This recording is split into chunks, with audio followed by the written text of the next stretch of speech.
Bienvenidos a todos a un nuevo capítulo de la Hora 25.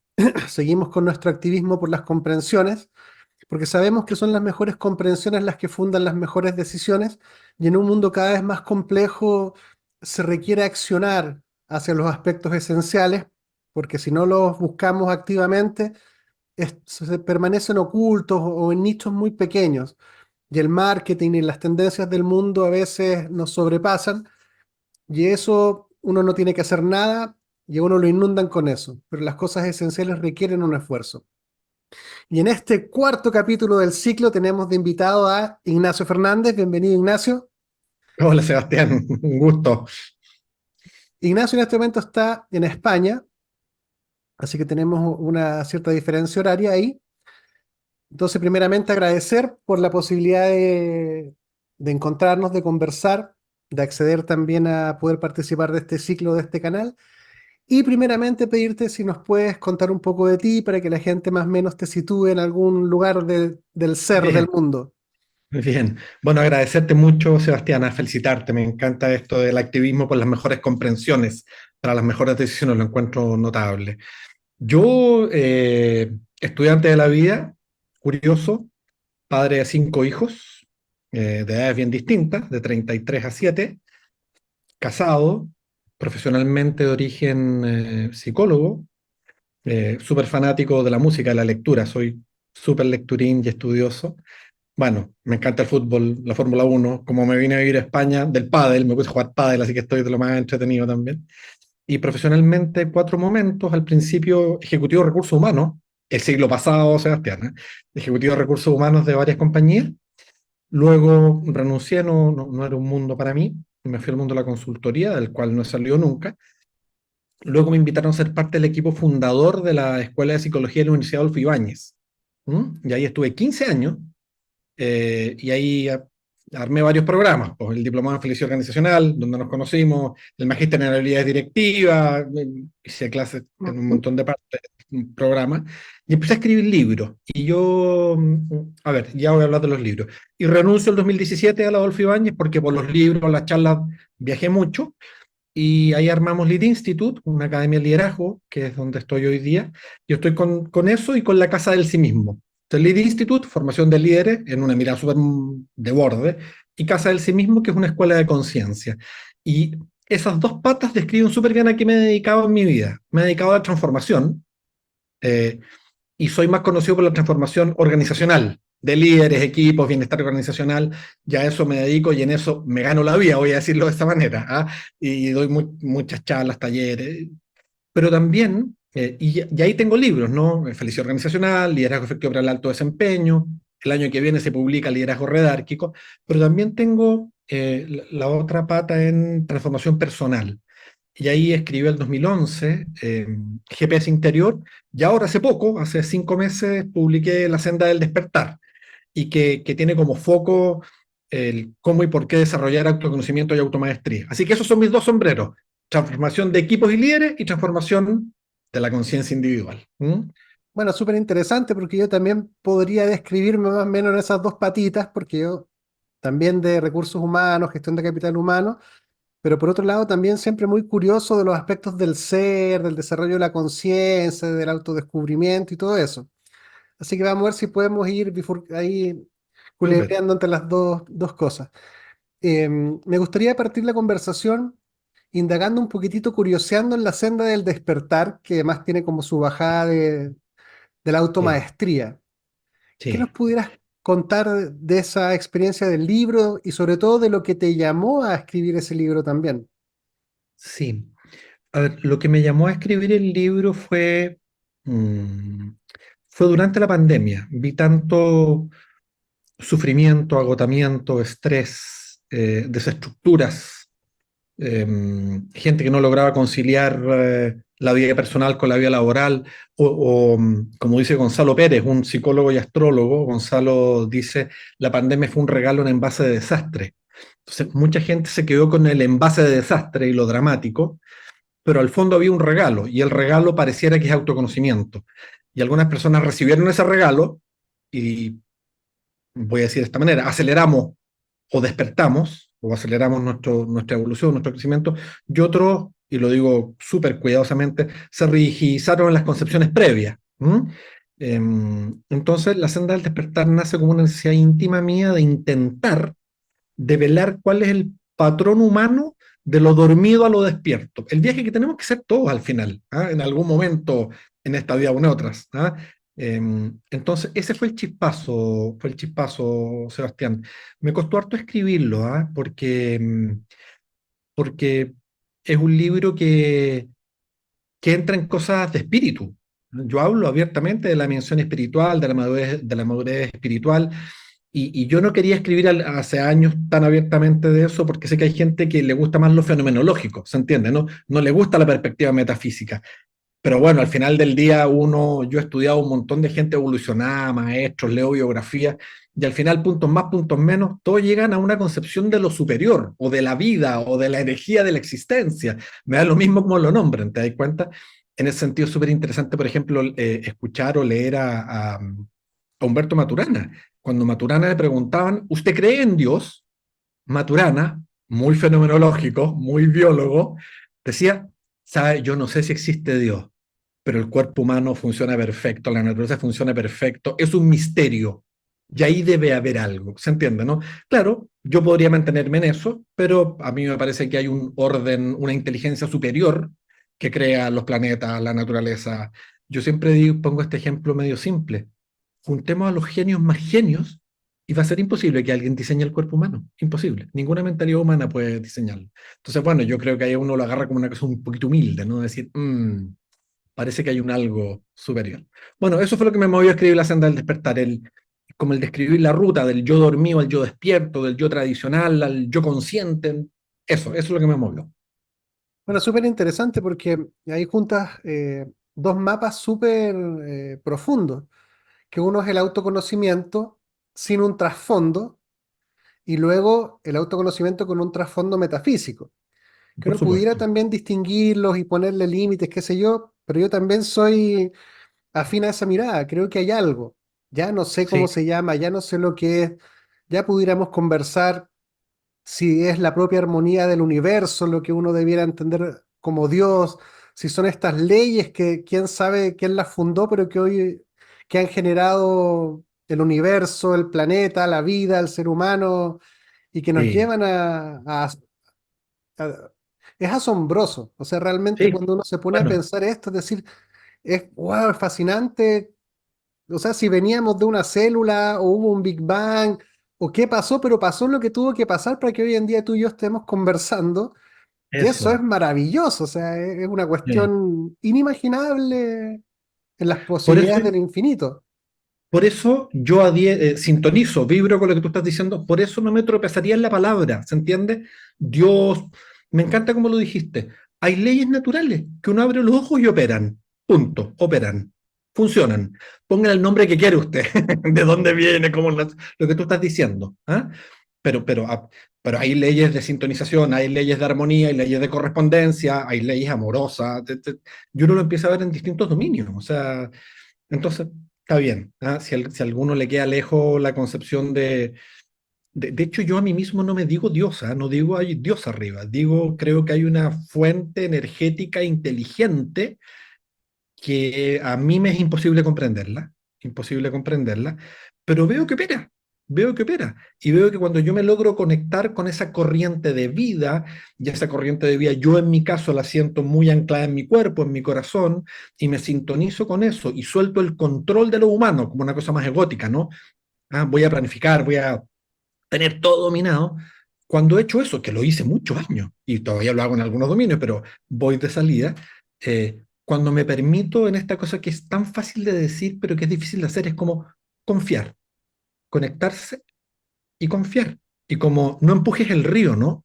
Que la vida te vaya trayendo en el presente, y eso rompe el paradigma más machista, más masculino, más unicausal, más de control. ¿M? Como una vez me dijo un amigo, me dijo, te invito a no seguir un plan, te invito a dejar que emerja el ser. Y a mí me hace ni sentido cognitivo, pero me cuesta, po, porque yo necesito que la cuestión se ordena. Esta es mi batalla interna, te das cuenta, ya estoy en la.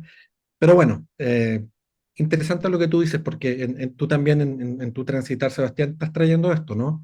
Es asombroso, y cuando uno mira eso y empieza a operar como en una cierta perfección todo y una cierta armonía, lo que no quita que uno distinga los diagnósticos de los problemas objetivos que hay en el mundo, ¿se entiende, no? Bueno, eso. Entonces, para volver al origen de tu pregunta, más allá del paradigma metafísico o el paradigma fenomenológico descriptivo biológico, ¿m? Lo que está súper claro para mí es que esas leyes que tú dices y otras operan. Y aquí hay un punto relevante. Alguna gente a mí me dice, ah, es que tú crees en eso. Y yo le digo, no es una creencia, porque la creencia para mí siempre es fragmentada. ¿Se entiende, no? A mí me parece que es conocimiento que es bien distinto. ¿Ya? No es que yo diga yo creo en esto. ¿Ah? Yo veo el funcionamiento de la naturaleza y hay leyes que operan. ¿Ah? Y uno mira el micelio y hay leyes que operan. Y uno mira los grupos humanos articulados y hay leyes que operan. Eso no es creencia, eso es conocimiento. ¿Mm?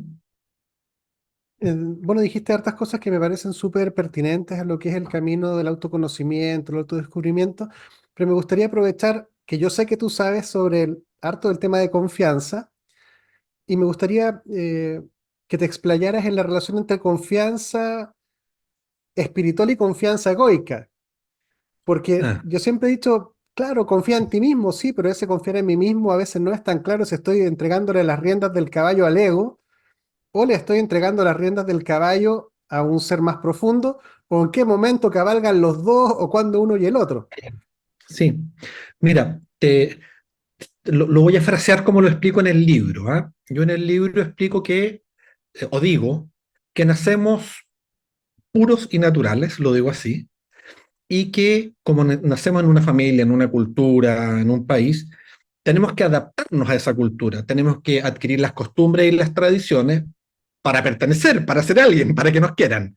Y lo llamo el yo tradicional. O sea, nos ponemos el traje cultural familiar histórico que nos tocó. Pero ese traje eh, es como una armadura que encierra ese yo más natural, ese yo más esencial. Y si yo tuviera que describir de un modo súper simple la vida, yo creo que la vida es ese yo egótico que tú llamaste, personalidad, y hay una confusión, pues le decimos yo y creemos que yo es igual a ser, y ahí hay una confusión de lenguaje, ¿no? Eh, y a todos nos ha pasado, pues, esto de fijamos metas, tipo adolescencia, adultez joven, creemos que eso es la felicidad, creemos que eso es el ser, las logramos y nos damos cuenta que estamos vacíos, infelices, y ahí 40, 45, ¿ah? En promedio, ya no estoy dando ninguna receta, eh, uno dice, guau, esto que creía yo que era mi camino a la bienestar, a la felicidad, no está resultando. Y ahí este yo tradicional tiene que desidentificarse de eso, de esos patrones, desidentificarse del ego y volver a este yo más esencial. Entonces, hay dos confianzas. Una es la confianza en el sí mismo egótico, en el yo tradicional, ¿no es cierto? Que está dirigido por el intelecto. Es fuerte esto, y que desprecia el cuerpo, desprecia el corazón, desprecia las intuiciones, ¿se entiende? Es como muy economicista, muy tabla Excel, todo racional, a creer que todo es racionalidad.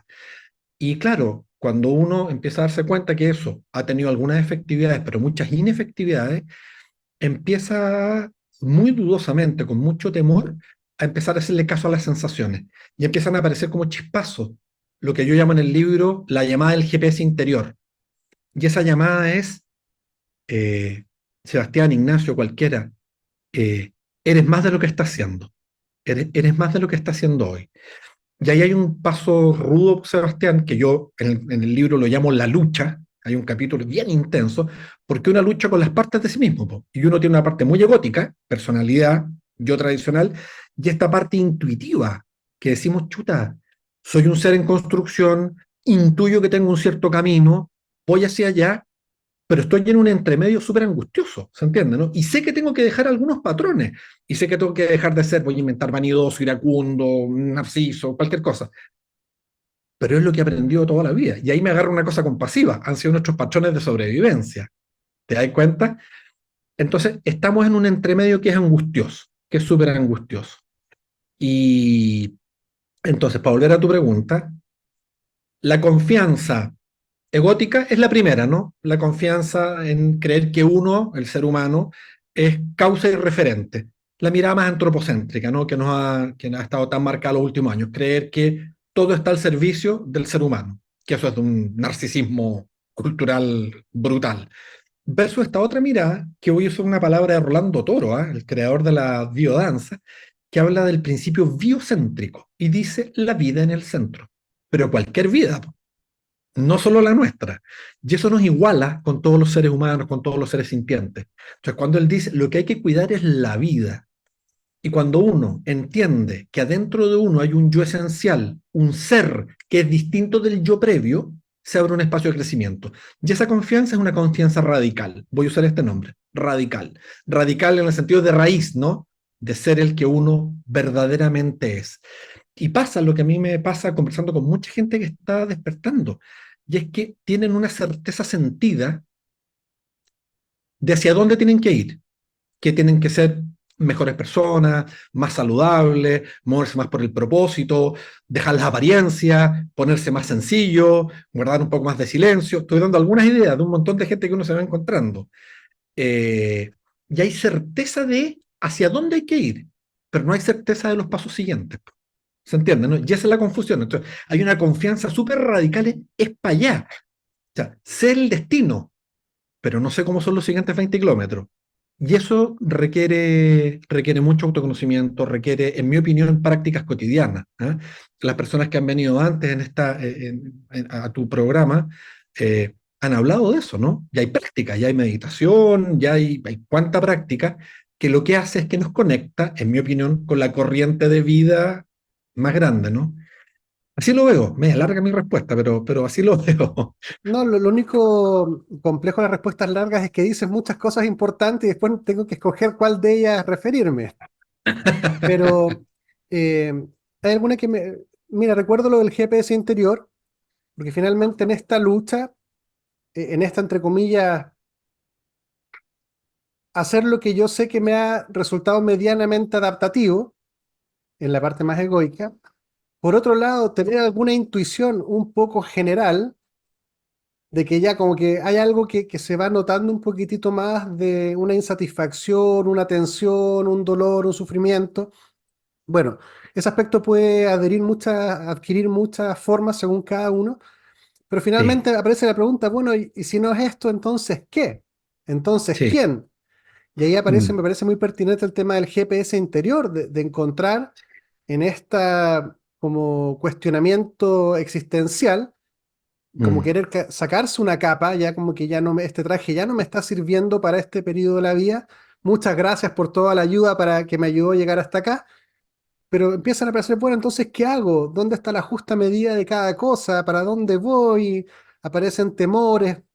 Obviamente el ego también hace lo suyo, que bien mirado puede hasta aportar, pero los análisis transaccionales de cuánto me va a costar esto, dejo esta pega y me voy a poner una comunidad para allá o armo mi propio negocio en otro país, y aparecen muchas cosas que requieren una guía. Y sí, justamente al parecer es el autoconocimiento el que pudiera ayudarte, aunque sea, como yo digo, al próximo paso sin saber el subsiguiente, pero ya por lo menos eso, aparece una luz que ilumina eso, algo. sí. A ver, anoté varias cosas de lo que, de lo que planteaste también. Vamos con el GPS interior. Esa es una metáfora que yo uso para creer en la brújula interna. ¿M? Y esto, que puede ser un lenguaje medio raro, eh, hoy sabemos, a través incluso de estudios de neurociencia, que hay en los siete centros de energía hay grupos neuronales.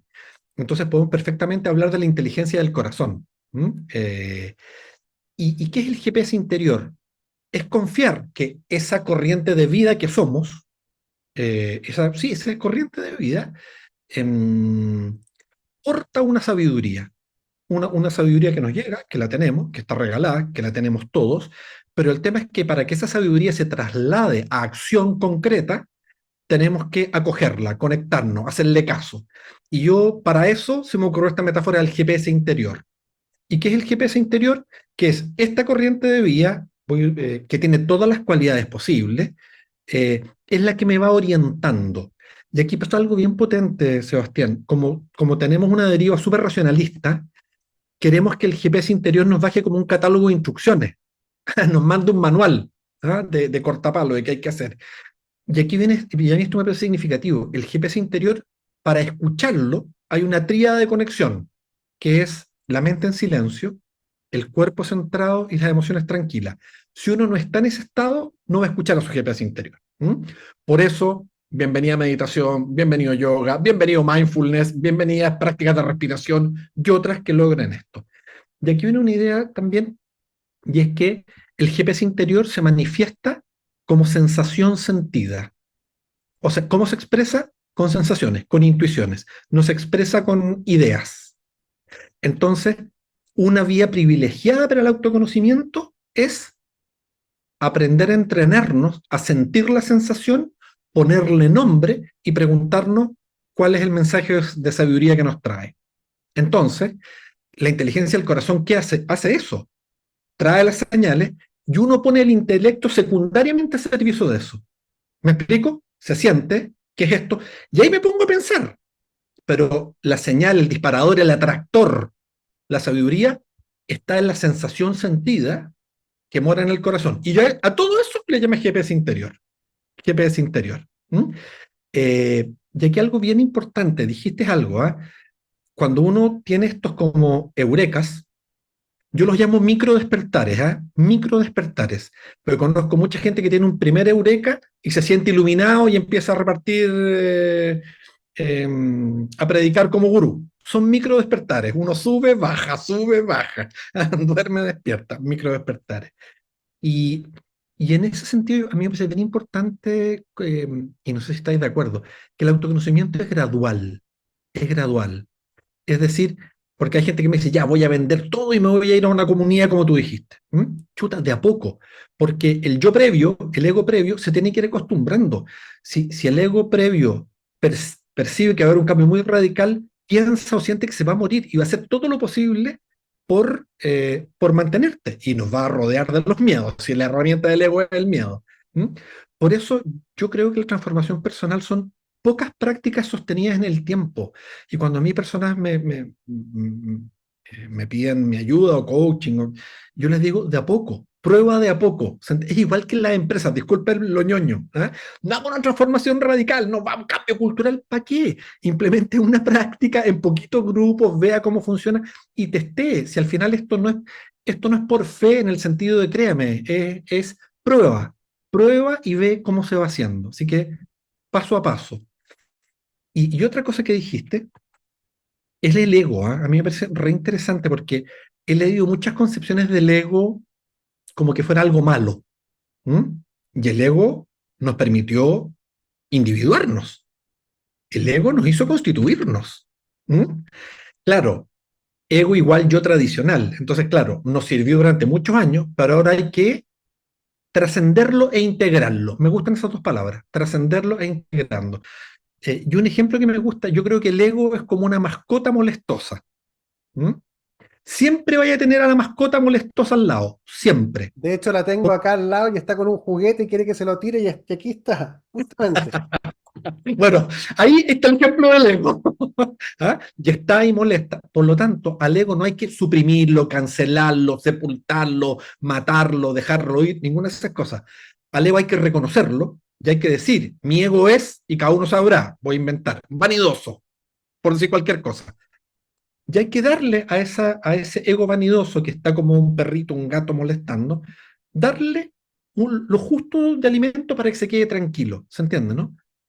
Y cuando está tranquilo, uno puede seguir avanzando en estas pruebas de autoconocimiento, automaestría, escuchar el GPS. Porque si uno no alimenta el ego, nos va a rodear con los miedos, con los fantasmas, con las brujas, con la sombra junguiana, ¿no? Sí. Bueno, justamente se lo tiré, le tiré el juguete para allá, lo fue a buscar y se quedó mordiéndolo más allá, así que funcionó la receta. Eh, Oye, Ignacio, me gustaría indagar un poquitito en algo que me hizo harto sentido, que tiene que ver con lo que yo justamente venía pensando hoy día, de este como sentir sentido, que es una toma de conciencia, en verdad, pues es prelingüística, Sí, eh, pero yo me he estado trabajando últimamente en cómo me siento. no con la pregunta de cómo me siento, sino con prestar atención a cómo me voy sintiendo en el día. Y me he ido dando cuenta que primeramente después de la pandemia, como que grados de bienestar o de felicidad que yo tenía se fueron. Y no fue que yo haya vuelto a lo que yo recuerdo que era yo antes de la pandemia, sino como que quedé a medio camino. Y Sí, perdí alegría, perdí energía, perdí cosas. Y me empecé a dar cuenta de que esos, en qué se traducía en un sentir que yo siento como en el pecho, que es un sí, poco más amargo. Entonces hoy día justamente pensaba y yo decía, bueno, podrías tratar de cambiarlo. Bueno, yo he estado trabajando la gratitud, sin una metodología, pero cada vez que puedo agradecer. Cosas sí, desde las más simples a las más complejas, pero siempre hay cosas para agradecer. Y me doy cuenta que si bien ese sentido que yo tengo en este silencio, que además coherencia algunos dominios de acción y cierra otros, y es ahí donde yo también me he dado cuenta que he perdido capacidad, por ejemplo, de jugar con mi hija. mm, ¿Cachai? Entonces me doy cuenta que si yo medito o presto atención o agradezco, como que se diluye un poco, se diluye, como que mm, vuelve al, comillas, cero, entre comillas, y a sí, medida que voy trabajando en este ejercicio, voy sedimentando progresivamente otra cosa al mismo tiempo. Muy lento, pero yo he notado que digo como hormiga, pero, o sí, sea, quiero reiterar de que es un trabajo que se puede realizar, no es una cosa mágica que va a tener que bajar un gurú y tocarte y vaya, no mm, es progresivo como tú dices, no vamos a transformarnos enteros, pero mira, no sé, pues como dicen algunos, lávate los dientes con tu mano que no es la tradicional, ese pequeño cambio ya estimula una parte de tu cerebro diferente al otro. El agradecer sí, introduce un emocionar novedoso en lo tuyo, hacerle cariño a una mascota, y eso te va haciendo en el hacer. sí. A ver, varias cosas, Sebastián. Primero, gracias por traerlo ahí en primera persona. A ver, el autoconocimiento es en movimiento. Suena muy sencillo, pero es en movimiento. ¿Ah? Es decir, tenemos que permanentemente, de distintas maneras, moviéndonos. Uno sabrá si es afectivo, emocional, espiritual, físico. Te voy a poner un ejemplo bien que puede parecer simple. ¿Ah? Yo era súper deportista de joven, súper deportista. Jugaba en el fútbol hasta que me corté los ligamentos y rompí una posible carrera futbolística. No, es broma, broma, no era bueno, pero... Y ahora que estoy acá en España, y también está pasando en Chile, me puse a jugar pádel. ¿M? Y me da lo mismo si soy bueno o malo. Estoy en movimiento. Y es impactante lo que aprendo jugando pádel. De mis ritmos emocionales, de lo acelerado, de lo enojón, de lo calmo, de lo... ¿Se entiende, no? Eh, bueno, eso es lo primero, en movimiento. ¿Ah? Esto que tú decís, lavarse los dientes con la otra mano, agradecer. Hay que hacer cosas distintas. Como dice Jorge Drexler en una canción, si quieres que algo se muera, déjalo quieto. ¿Ah? Bueno, eso por una parte. Y toda la Perdón, reflexión, sí, perdón, para no perder la oportunidad. Y eso es tan así que también conecta con lo otro de la vida entera. O sea, el ser humano que no hace cosas para mantenerse vivo tiende a morirse. El hecho eso, de estar vivo es porque tenemos que hacer cosas para mantenernos vivos. Si uno no hace nada, se muere. Y de ahí para exactamente. arriba todas las coherencias que podáis Exactamente. pasar. Y en ese sentido, cualquier rigidez conductual o cualquier rigidez de creencia es una cierta muerte en vida. Y lo digo con mucho respeto. Hay gente que se casa con ideología religiosa y creen que eso entra en una suerte de superioridad moral con los que no compartimos aquello. Y eso, que en mi opinión es puro miedo a no querer ir a hacer el camino del despertar, y se van esos patrones, pero se detienen, ¿se entiende, no? Se detienen bueno, eso se entiende. Mira, ¿sabes qué? Me evoca lo siguiente. No sé si conoces a Carmen Cordero. Carmen Cordero es la directora del Centro de Integración Cognitivo Corporal. Ella es bióloga y estudió y fue discípula de Maturana y de Varela, ¿m? Y tiene su propio método basado en biología. ¿Ah? Y ella dice cosas alucinantes. ¿Ah? Yo hice un par de cursos con ella. Y ella dice, mire, uno de los problemas de este tiempo es que tenemos un estilo de vida que no es coherente con la vida, como partimos la conversación, la vida. Y dentro del método, basado en N evidencia que ella ha desarrollado, y me quedé cuando hablaste de la atención. Y ella dice, mire, si aquí hay una idea que tenemos que expandir, el cuerpo sabe, el cuerpo sabe. Tu cuerpo, el de todos, el mío, respira, late, digiere, si uno baja una montaña, nos equilibra, no hacemos nada. El cuerpo sabe, ¿se entiende, no? Hay un control autónomo, el cuerpo tiene un control autónomo. Y de ahí viene esta idea de Humberto Maturana eh, de la biología del conocimiento. Y ella lo frasea muy bonito, ella habla de la cognición corporal. Y ella dice, el cuerpo sabe, en el cuerpo está todo, yo le agrego lo de la inteligencia del corazón, ella no dice eso. ¿Eh? Eh, por lo tanto, ¿qué es lo que hay que hacer? Hay que prestar atención a las propias sensaciones. Y ella dice, es la conciencia propioceptiva, en la conciencia de las propias sensaciones, donde está el material, la materia prima de la sabiduría para la vida. Entonces dice, ella no lo dice así, te insisto, ella es bien bióloga y es bien rigurosa, yo estoy alargando el lenguaje, lo voy a decir con mi lenguaje. Usted quiere seguir una vida de autoconocimiento, atención permanente a las propias sensaciones y validez absoluta, porque ahí está la sabiduría, porque el cuerpo sabe, porque la mente nos miente, las emociones las podemos, a veces nos podemos autoengañar, pero el cuerpo nunca miente. Entonces, si es tan evidente desde la biología y desde la neurociencia eso, nos están regalando el conocimiento, po. ¿Ah? Y me quiero quedar con esta sensación tuya de, a veces me desenergizo, me desvitalizo, me cuesta, porque estamos en un entre, ya lo dije, ¿ah? Pero entre este yo tradicional y este yo atencional nuevo, esencial, nos cuesta, po, porque, y aquí una idea de Freud, la compulsión a la repetición, porque ante lo nuevo volvemos a lo conocido, po. ¿Mm? Y por eso, sumarme a lo que dijiste, pasito a pasito. ¿Ah? Yo en el último capítulo del libro hablo de algo que se está hablando ahora, pero que es así nomás, que es el poder de los hábitos cotidianos. ¿Mm? Yo le recomiendo a la gente, no sé si leíste Hábitos Atómicos de James Clear, y James Clear en ese libro lo que dice es, con un montón de evidencia, los cambios extraordinarios son pequeños pasos cotidianos. Y lo dice así, y lo funda de mil maneras. Y ahora que vamos a estar pronto, o sea, que estamos en época de Año Nuevo, ¿no? Que estamos en época de Año Nuevo, que fue hace poco, eh, uno hizo una lista de, todo hicimos, mucha gente una lista de deseos, y esos deseos a veces son inalcanzables, ¿te das cuenta? Quiero bajar 20 kilos, me quiero cambiar de trabajo, no sé qué. Y lo que dice James Clear es, sabe, una vía privilegiada de autoconocimiento es no buscar resultados, sino buscar una identidad. Míralo como lo dice. La identidad que yo quiero ser. Y esa identidad, bajarla a hábitos cotidianos, simples, fáciles. Y esos hábitos, hacerlos todos los días. Y si usted hace todos los días agradecimiento, caminar 20 minutos, comer ensalada, anda a saber tú, cada uno sabrá cuál es su hábito asociado a la identidad deseada, ¿no? Él dice, si usted lo hace todos los días, no se va a dar cuenta cuando el cambio extraordinario aparezca. Y eso hay mucha evidencia que es así, tú lo dijiste recién. Tú lo dijiste recién. Sí, es muy interesante e importante poner la bandera en el mirar para adentro. Mm.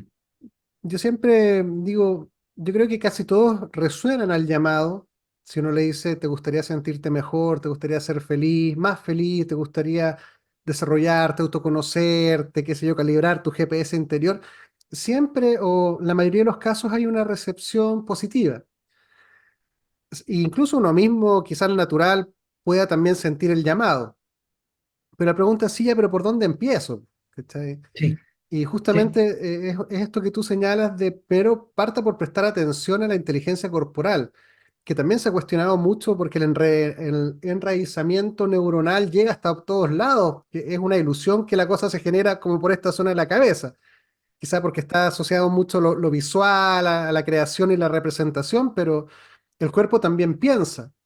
por Claro, supuesto, piensa de otra forma que después, si uno presta atención y calibra sus palabras, puede emerger como una reflexión iluminadora, transformacional, en el cuanto se alinea con la sabiduría iniciática. Y de ahí donde también justamente en esa transformación es donde opera el ego y te va cambiando el mensaje, te lo va desvirtuando, te lo va llevando a tendencias. Y creo pienso y lo que he aprendido un poquitito, que a veces si uno sigue prestando atención, a pesar de que se equivoque, uno empieza a distinguir el saborcito de haber seguido al ego, de haber seguido a alguna otra parte de nuestro ser más abarcativa. Eh, Eso, Me gustó que hubieras partido hablando también de la espiritualidad, porque también en otros contextos hemos hablado mucho de este componente. Y sí, ha sido muy iluminador para mí acuñar esta como distinción básica de que vivimos primeramente en dos mundos, en el plano material y el plano inmaterial. Si basta con que tú cierres los ojos, que tu realidad continúa y no tiene ningún asidero material. por supuesto. Entonces tenemos una realidad inmaterial y una realidad material en la cual habitamos. Y de ahí podemos cultivar riquezas materiales y riquezas espirituales, en donde las riquezas espirituales también son las que yo digo, si yo quiero acumular riquezas espirituales, no en el sentido de codicia, sino en el Sí, sentido de sí, decir, si yo quisiera algo, quisiera tener en mi pecho esta sensación un poco amarga que me quedó de la angustia, me gustaría tener armonía y felicidad o bondad. Y sí, que cuando lleguen los tiempos sea eso lo que me caliente mi alma y le dé sentido a mi vida y no dependa de un Ferrari o de una casa. por Y solo supuesto. ese primer mapa inicial, uno lo estruja y te cambia mucho el comprender. Sí, mira, a ver, este yo más esencial tiene harto que ver con lo que dice la psicología positiva, ¿ah? Es interesante. Pero cuando Aprendí la psicología... con el maestro ahí en el diplomado. Está bien, está bien. Y esto que dice la psicología positiva de que las personas más felices son las que se anclan en motivaciones intrínsecas interiores y no en logros extrínsecos. Y esto que el logro extrínseco es rico, da satisfacción. Es rico un par de zapatos nuevos, un auto nuevo, es rico, pero no da felicidad duradera. Y lo que da felicidad duradera son criterios internos que uno defina, pero que son internos. Y a mí me llama mucho la atención, Sebastián, te lo vuelvo a decir, que cuando yo me encuentro con gente evolucionada, que la busco activamente para aprender de ellos, primero me cuesta llegar a ellos porque son súper silenciosos, porque no están en las redes. ¿Se entiende? Porque están en una cosa muy piola, muy conectada muy conectada con esta energía de la vida, con lo superior. Eh, Bueno, y eso es lo que nos van enseñando, po. Eso es lo que nos van enseñando, a esas pequeñas prácticas, como tú dijiste hace un rato, ¿por dónde parto? Cada uno sabrá, te das cuenta, cada uno sabrá. Y mira, cuando hablo de la inteligencia del corazón, el corazón tiene como tres flujos, ¿no? El flujo de lo natural, el flujo de lo tranquilo y el flujo de lo suficiente. Entonces, a mí de repente me han preguntado, ya, ¿y cómo sé que voy en la senda del despertar? Así como, mándame un indicador, mándame un KPI. Y los KPI son sensaciones interiores y son paz, pasión y alegría. Y quiero dar los trazadores, ¿ah? Paz, pasión y alegría. Que no está en un estado maníaco, es todo mesurado, porque también convive con la pena, con la angustia, con las dificultades, también convive con eso. ¿M? Pero ahí hay un buen vector. ¿Ah? Y como tú lo decías tan bellamente con esto del camino de la madurez espiritual, que, que uno empieza a saborear, me gusta eso, y uno dice, ¿qué es esto? Y salí de una meditación y dejé de ser yo. Me conecté con algo muy grande que no tengo idea qué es y que me aportó paz, tranquilidad, una sensación del corazón calientito, no sé cómo decirlo. Yo a veces siento, voy a usar un lenguaje, yo a veces siento que la fe es el sentimiento de la iluminación, ¿se entiende, no? Yo cuando logro estar en esos momentos de luz, nada como de fuego sagrado, despierto con un sentimiento que yo le pondría de nombre fe, pero no en el sentido de la fe ciega, ¿se entiende? No es como, y yo creo que la fe es un sentimiento de tranquilidad, fíjate, de decir, esto es, esto es. Y claro, tenemos una cosa muy bonita, porque cuando uno está conectado para arriba, vive eso. Pero yo creo que el gran desafío es eso, bonito, profundo, armónico, perfecto, hacerlo realidad en la acción. Por eso a mí me parece que no son los tiempos de ir a buscar retiros herméticos, de irse a la montaña, ni de excluirse. A mí me parece que hoy día la selva es la ciudad o donde uno esté, ¿se entiende, no? Y el trabajo más espiritual es con los hijos, es con la pareja, es con los compañeros de trabajo. Ahí se hace. La iluminación es acá. ¿Ah? Entonces, el eje vertical, me conecto, recibo. pero lo despliego en acción efectiva. Y eso a través de los hábitos, y eso a través de la autoobservación permanente. Así como tú has traído la palabra conciencia, chequear la propia conciencia. ¿Mm? Y hacer examen de conciencia. A mí me enseñaron esa frase en el colegio, y es como, y como descriptivamente, qué hice bien hoy día, qué hice mal hoy día, en qué me sentí bien, en qué me sentí mal, y todos los días un 1% mejor. A mí me gusta esa regla. Todos los días un 1% mejor. ¿Mm? Sí, pasito a pasito. Que además también de ver algo también que es importante, la naturaleza social. Esto del estar bien también requiere como caldo de cultivo, entre comillas, un nosotros. Por supuesto. Yo comparto contigo, yo siempre digo, claro, si uno se sienta con una vela, un incienso en un lugar tranquilo, tras una práctica medianamente sostenida, uno adquiere ciertos grados de conciencia, incluso de bienestar. Pero otra cosa Sí, es en tiempo real, cuando tú estás metido en la selva que tú dices, o en la cotidianidad, en el convivir, ¿cuánto de eso termina generando una energía? Yo creo tal mucho cual. esto de que eh, las conciencias transforman conciencias, que cuando Sí, uno está, de alguna forma el cerebro, bueno, y las neurociencias también lo confirman a través de las neuronas espejo, esta de que mi sistema nervioso de alguna forma tiende a adquirir la forma del sistema nervioso del otro sin duda. biológicamente. No tengo que Sí, ponerme a pensar, que es el concepto, el principio de la empatía. Pero cuando uno se está con una persona que tiene un nivel de conciencia particularmente expandida o que tiene alguna virtud esencial radicalizada en él, algo pasa que uno también bebe de eso. sin Entonces duda. también cuando uno empieza a convivir con gente que sigue también la senda del despertar, o como uno le quiera llamar, eso también va polinizando y va haciendo que la transformación propiamente tal, sistémica, espiritual, se Eso, potencie. Lo contrario, eso, cuando uno se rodea de gente que tiene muchos pecados en el sentido de desvíos, ¿cachai? Del alma, donde la codicia ha terminado siendo el leitmotiv de la vida, por ejemplo, dentro de otras posibles pasiones, esa gente también ayuda a generar otros codiciosos. Entonces, si uno no está despierto, también hay cierta naturaleza greda que yo le llamo. sí, sí, qué potente. Mira, varias cosas se me vienen para que sigamos conversando. Primero, el poder del contexto. ¿Ah? El poder del contexto. Esta frase Ortega y Gasset, yo soy yo y mi circunstancia, porque uno de los riesgos del autoconocimiento es que pueda parecer egocéntrico, narcisista, solo yo. ¿Ok?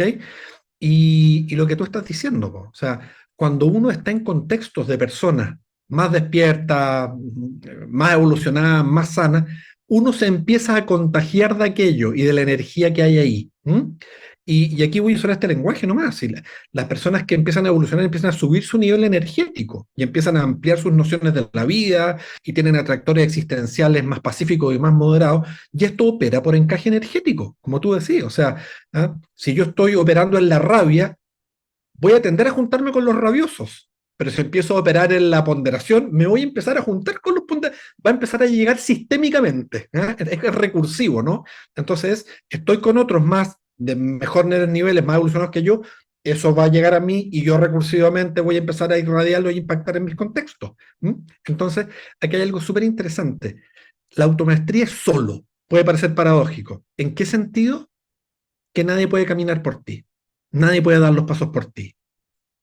Entonces, en ese sentido, es solitario, es solo, pero es acompañado, no se puede hacer sin otros, no se puede hacer sin otros. Entonces, el yo relacional, ¿no? Yo, pero en contextos. Y por lo tanto, aunque suene súper raro, una manera de crecer es juntarse con gente más evolucionada que uno. ¿Ah? Participar de comunidades y aprender estas metodologías. Y esto, alguna gente me dice, se te pega por osmosis. No, es por campo energético. Es por campo, y además porque uno lo va confirmando en la propia experiencia.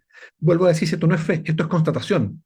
¿Ah? Yo me acuerdo cuando empecé a meditar, como veintitantos años atrás, Sebastián. Yo era súper, de hiperracionalista. Y 20 años atrás creía que la meditación era cuento, así, tal cual. ¿Ah? Hasta que un día me invitan a meditar, fui a regañadientes, Sebastián, así como, ya, ¿para qué no son? Me invitó mi señora, fue como, ya, bueno, ¿para qué no se choreara conmigo? Estoy siendo súper transparente. ¿Ah? Y llego y fue, wow. Y había una batalla entre mi intelecto y mi sentir, porque sentí plenitud, espíritu, calidez, me sentí en casa, fue una sensación muy brutal, me sentí en casa y mi mente me decía, qué poco serio, qué poco chanta, no hay paper para esto, como operaba mi mente en esa época. ¿Mm? Claro, ¿qué empezó a pasar con los años? Que seguí meditando y tuve acceso a personas, a campos energéticos, a conocimientos, y empecé a darme cuenta yo que en mi vida, cuando yo estaba ahí, a mí me iba mejor en todos los dominios, me sentía mejor de bienestar y me iba mejor, me llegaban más trabajos, estaba más contento, me desplegaba más. Entonces, yo esa es la invitación que le hago a las personas, ¿te das cuenta? Yo siempre digo, no nos crean ni una cuestión de lo que estamos hablando, pero pruébenlo, pruébalo distinto, muévase, constate, lea, busque gente más evolucionada. Y aquí, ojo con los gurús espirituales. ¿Ah? Yo creo que hay que huir de los gurúes. ¿Ah? La gente que está de verdad en el camino de la madurez y la evolución espiritual es generosa, es generosa. No necesita discípulos, no necesita corte. ¿M? No cobra 4 millones de pesos por enseñarte la técnica. ¿M? Va a ser súper directo, ¿ah? Va a ser súper directo. ¿M? Me gustó cuando caracterizaste como tu hogar interior, Mm. que justamente me servían como ejemplos de riquezas espirituales. Quizá el término riqueza puede llevarnos a justamente lo contrario, de que es la acumulación. No, Quizá pueden no, ser valores espirituales, pero cuando uno empieza a buscar, bueno, la palabra autoconocimiento, auto viene de actus, del latín, que es acción. Es la acción de conocerme, pero ¿quién hace esa acción? Yo mismo. por Ya puede supuesto. ser porque mis circunstancias ya me están abofeteando en la cara y estoy muy incentivado a ello, pero finalmente si yo no doy ese paso activamente, no va a suceder mucho más de lo que las circunstancias cambiantes van a ir modelando en esta interdependencia inevitable. Yo Sí, una vez me dije, bueno, ¿por qué cambia el ser humano? Y dije, bueno, podría pegar de resumido, pero creo que en el 80-20 me puedo apalancar. Primeramente porque nuestra biología cambia y eso es automático. Hay ciertos influjos externos sin duda, pero hasta ubiquémonos en el cuerpo. Cambio porque mis circunstancias cambian. Cambio de país, llego a otra cultura y cambio. Y la tercera parte es cuando reflexiono sobre mí mismo, también me puedo transformar. Y yo creo que en esta triple articulación, el darnos cuenta de eso puede hacer que por el lado de los otros busque a gente que tenga algo que yo quiera, por ejemplo, gente más bondadosa. Si te quieres volver más bondadoso, júntate con gente más bondadosa. Ese pudiera ser un camino. por supuesto. Reflexiona sobre lo que te está pasando y te vas a dar cuenta que la reflexión además va a catalizar también cosas. Y tu biología te va a seguir también en algún grado. Qué potente. Es que me encanta. Es que sabes que lo vemos igual. Me impacta. No lo habíamos hablado previamente. Yo veo que la conducta consciente y la conducta es un emergente de tres dominios. Lo mismo que dijiste, pero lo voy a decir de otra manera. El dominio biológico, corporal, emocional, lo voy a poner todo junto, con la cognición corporal. El cuerpo sabe. Ahí está la sabiduría. Pero eso en interacción con nuestro lenguaje, lo lingüístico, el dominio de la comprensión de la mente. Y eso en el dominio de las relaciones o del contexto. Y es esa interacción sistémica la que finalmente genera la conducta como un emergente de esa interacción sistémica. Por lo tanto, cualquier cambio en eso va a hacer crecer o decrecer. Por lo tanto, juntarse, tener relaciones, estar en contexto de personas bondadosas, nos va a impactar, por supuesto, y va a activar cosas en nuestra biología y en nuestro lenguaje. Y ahí sí soy como de la línea de esto que plantea Maturana y Carmen Cordero de cognición corporal. Lo he hecho como cuatro. El cuerpo sabe. Pero si tenemos la mayor tecnología la tenemos regalada. El cuerpo y la mayor fuente de conocimiento también está regalada.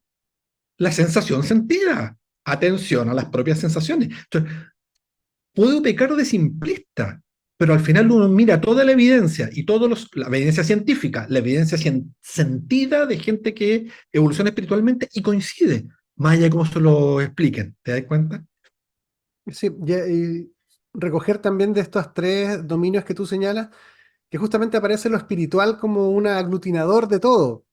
Por supuesto, por supuesto. Yo fue como el último componente que llegué a incorporar a esto fue la parte espiritual. Ujú. Como un componente, yo soy agnóstico y Sí, tendiente más ateo, pero sin sí, embargo también me fascina esto de los elementos del cosmos y las reglas y las leyes entonces, bueno, si alguien hizo eso, eso es Dios, o sea, o la sí. operación Bueno, de eso. Ya podemos discutir si tiene barba, si es Yahvé, si es Buda, ya, no importa. Pero Claro, que hay algo que pero escapa de nuestro... estamos reconociendo que hay un algo. Claro, y ahí podemos filosofar sobre qué naturaleza. Pero este componente espiritual, de alguna forma, pienso yo y creo también y constato, de que es un sentido, de alguna forma, cuando uno pone ya, tengo el ego, tengo mi yo más espiritual, tengo mi vida y está la vida entera, pues, que es muchísimo Sí, más que sí, todo. sí, sí, Y todo ese caminito termina siendo un hábito, es un transformarse. Y esa sí, transformación genera otra y otra, y bueno, y ahí viene esta como deriva espontánea, que me fascina también el término que explica Maturana de que la vida es una deriva coestructural, para entender lo que es deriva, lo que es espontánea, y yo digo, bueno, Maturana le pegó la cuestión, por lo menos para mí, increíble. en un Un genio, centro un que se genio, un enriquece con genio. muchísimas otras comprensiones, pero esa mirada de la biología cultural mata y resuelve de una buena vez por toda del primer día de psicología que te pregunta, ¿qué es más importante, la biología, la genética o el ambiente? Y todos Eres los el miembro. psicólogos se hacen debates para allá, para acá, y era como, mira, pasemos Maturana al tiro y no perdamos más tiempo en esto. Es el encuentro de Exactamente. estas dos cosas en dinámica espontánea. Y no le demos Sí, más vuelta, por ahí va. sí, sí. Y mira, y lo quiero decir por un lado medio desesperanzado. Ayer di una charla para colegios vulnerables, para escuelas vulnerables de Chile, y me hicieron una pregunta, me dijeron de que cómo se podía desarrollar la colaboración y el autoconocimiento en contextos de violencia. ¿Mm? En colegios en que hay violencia, en entornos muy violentos, padres. Y fue súper interesante la conversación, porque aquí estamos en la dimensión contexto-relaciones. ¿Mm? Y si ese contexto es muy violento y es muy negativo y la gente está en la sobrevivencia, se le va a hacer muy difícil el despertar, porque está la sobrevivencia. Ya ahí no nos tenemos que contar cuentos. ¿Mm? En ese sentido podríamos decirlo así como el autoconocimiento es elitista, ¿se entiende, no? Requiere tener condiciones tranquilas, requiere tener necesidades básicas satisfechas. ¿Mm? Por eso, a mí me encanta esto que tú haces y lo que yo intento hacer. Me digo a mí mismo de repente, ¿cómo democratizo el autoconocimiento? ¿Mm? ¿Cómo hago que llegue a la mayor cantidad de personas? Claro, no tengo nada que hacer con los elementos de contexto, te das cuenta, la gente vive en sus contextos, pero sí puedo entrar en el elemento de en la conciencia sentida y a la conciencia lingüística. Bueno, eso. ¿Mm? Sí, me acuerdo de tu libro, El bienestar organizacional, que uno de los aspectos que se relevaba era que había que lograr esta transformación en los líderes. O sea, si ellos no Por se supuesto. transformaban, de ahí para Mm. abajo era predicar era tirar, tratar de sembrar en el desierto, porque requiere Difícil. transformaciones. Ahora, Sí, claro, en el contexto organizacional que hay cierto orden, a pesar de que tú también te has movilizado fuertemente la redarquía, y que yo sí, creo sí, que la sí, organización se va volviendo cada vez más plana, inevitablemente, absolutamente. mantiene un cierto orden que es artificioso, porque está Sí, creado en un contexto particular que es distinto a lo que nos pasa en nuestras circunstancias de la vida. sí, Y ahí, claro, es mucho más claro, si yo transformo a los líderes, de ahí permea un poquitito por convivir. sí, En un sí, pero contexto de violencia donde tú dices, uno pudiera echar mano a la cabeza, decir, bueno, busquemos algunos que estén eso, más próximos y esperemos de que esa deriva tienda un poco a tal cual, tal bienestar. cual. Sí, bueno, mira, lo llevaste un poquito a lo organizacional. Es bien importante esto. Por supuesto que todos sabemos que el cambio se facilita de arriba hacia abajo. ¿M? Pero eso en muchos contextos no pasa. Pues son contextos hiperjerárquicos, autoritarios, que los que están arriba no quieren soltar los privilegios, da lo mismo, podemos hacer muchos diagnósticos. O sea, a mí me pasa mucho trabajando con jefaturas intermedias de organizaciones de distinto tipo, ¿ah? Que me dicen, ¿sabe? El cambio de arriba para abajo no va a venir. ¿Ah? No sé, a mi gerente solo le importa el número.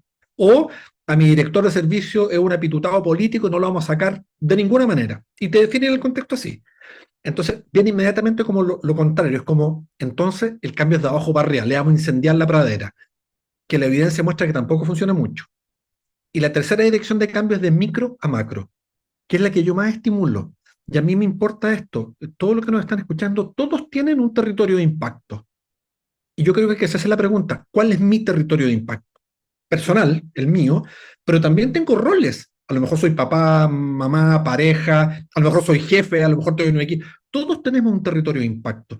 Y a mí una cosa que me parece súper importante el autoconocimiento, Sebastián, es ponerle nombre a ese territorio de impacto y empoderarse de aquello. Es como un llamado a asumir el propio poder sobre aquello, sobre las relaciones que están ahí e intencionarlo. Entonces, eso nos va a sacar de la queja, nos va a poner en el protagonismo. ¿Ah? Esto es bien obvio, pero es súper fácil criticar a los que tienen autoridad. Y que el presidente, y que el gerente, y que los ministros, y que los políticos, listo, nos queda lejos, ninguno está ahí, yo no estoy ahí. Pero yo sí tengo un territorio de impacto. Y mi responsabilidad gozosa es que ese territorio de impacto tenga la mayor calidad posible. Y sistémicamente voy a poder llegar, y energéticamente, son como campos atractores, ¿no? Campos energéticos, campos también cognitivos, bueno, sistemas, y voy a llegar a alguna gente. Y esto, estamos los dos hablando, nos encontramos, nos va a escuchar otra gente que va a resonar y va a poder hablar con otra gente. Y vamos tejiendo redes invisibles en que estos temas empiezan a ser habituales, comunes. Esta misma conversación, Sebastián, hace 15 años, era difícil tener. ¿Mm? Así, ¿no? ¿Mm? Interesante lo que aportas con el aspecto como de sociológico, porque ¿Mm? también pasa claro, es mucho más fácil quejarse de que el otro no se transforma para que yo me transforme en bienestar y la culpa es yo soy víctima del otro. Y también sobre todo en este mundo que se globaliza, nos interconectamos digitalmente, pero parece que no tuviéramos ninguna injerencia en ella. Claro. Y creo que también se traslada la ilusión de que el yo solitario a un ente social inoperante, Sí, que finalmente lo social no es mi dominio, yo solo opero en sí, el dominio individual, y eso es una ilusión también. absolutamente. Por eso la idea de redarquía es tan potente. ¿Mm? Porque, a ver, finalmente, miremos el cuerpo humano, po. ¿Cómo opera el cuerpo humano? ¿Ah? Voy a usar una metáfora ridícula. ¿Cuál es el gerente general del cuerpo humano? No hay gerente general. El cerebro no manda, el cerebro articula, coordina. El cuerpo humano son sistemas semiautónomos que operan semiautónomamente y el cerebro los integra. Bueno, parece que la vida social es la misma cuestión.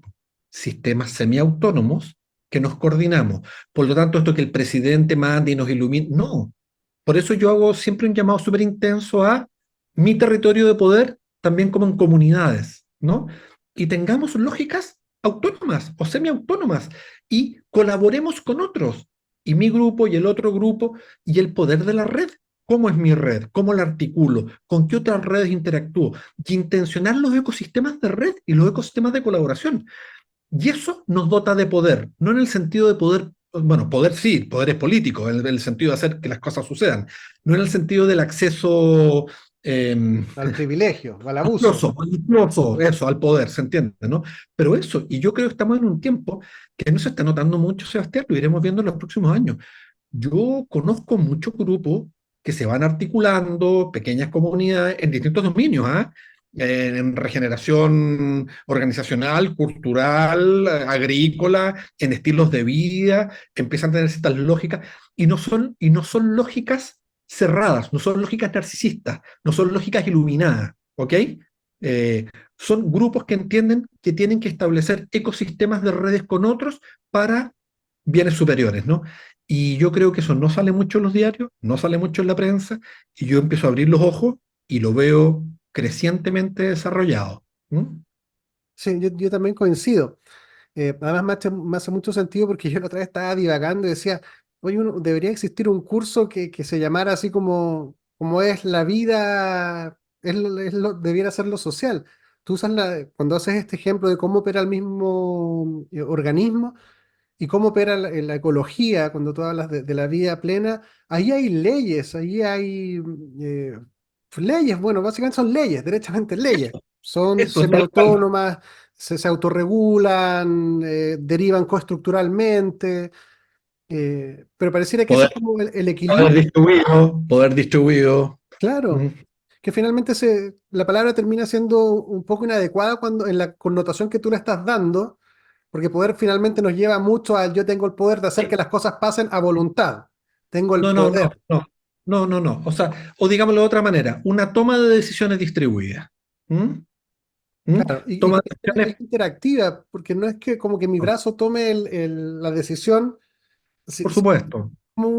es espontáneo, por eso también me gusta mucho el concepto de espontáneo, es lo que estaba preparado ahí justo antes para que como resultado Sí, inevitable fuera esto. sí.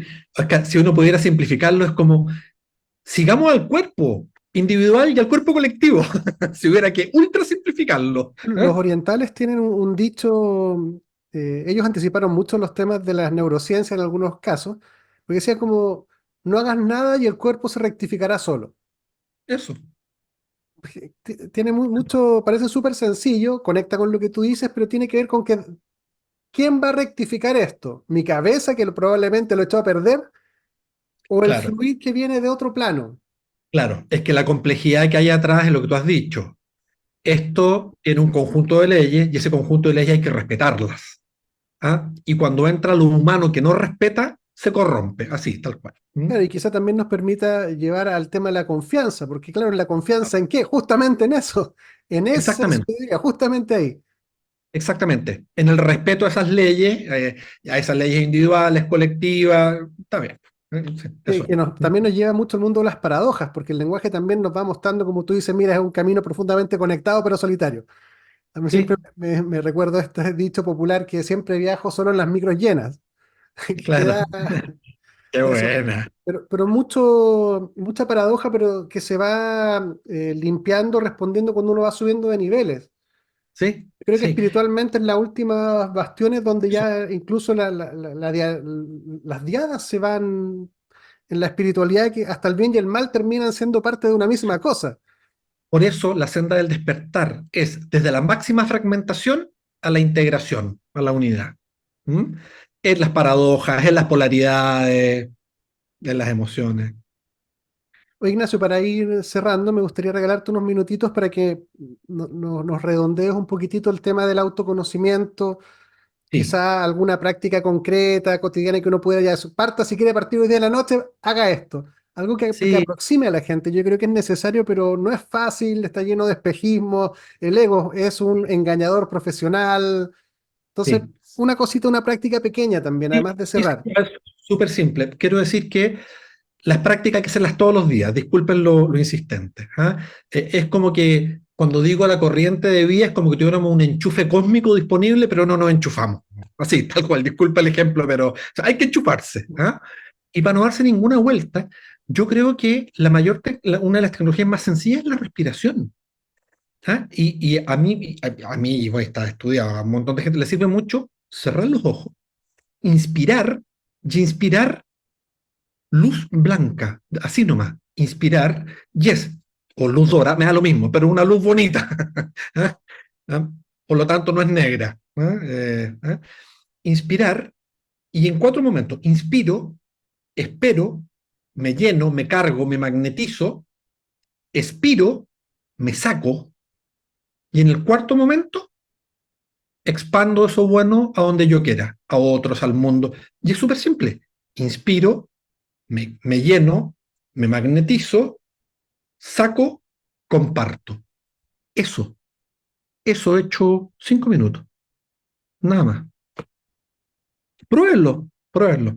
Y si no, buscan mi mail y me tiran tomate. Si funciona, es conectar con la energía de la vida. ¿Mm? Bueno, hay que tener fe y, como tú dices, constatarlo, porque Tratarlo, hágalo, experimentación. véalo, después nos cuentas si le resultó o no. Tenemos fe en que sí le va a resultar. No, no tenemos fe, tenemos certeza que les va a resultar. Mejor aún. Eso. Oye, Ignacio, muchísimas gracias por el espacio, el encuentro, hacerte tu tiempo también y compartir. Yo sé que quedaron hartas cosas fuera que pudiera haberte como Está bien. estrujado para otras líneas también. Pero agradecer profundamente todo el compendio de cosas que has ido articulando también para dar un relato con harto sentido, también bien inspiracional en este ciclo de autoconocimiento. Así que nada más que Sí. agradecerte profundamente. Ven, yo también, gratitud a ti, Sebastián, por el espacio, por la sintonía. Mucho tiempo, muchos años que no conversábamos, entonces súper bonito ver. Estamos compañeros de camino. A mí me encanta esa idea, porque alguna gente cree que la senda del despertar es que los que van despertando son superiores a los otros. Nada, si todos vamos a hacer el camino, somos todos estudiantes de la vida. Así que humildad y movimiento. ¿Mm? Bueno, muchísimas gracias a todos los que siguen el canal, invitarlos a seguir también a Ignacio en sus redes sociales. Él tiene su página web, basta con poner Ignacio Fernández Reyes en Google, pueden acceder a su página web y de ahí pueden navegar por el resto de sus redes sociales, compartir, suscribirse, comentar, todo eso ayuda a que este tipo de contenidos que son esenciales para el comprender lleguen a más gente. Muchísimas gracias, Ignacio. Muchísimas gracias a todos. Un abrazo.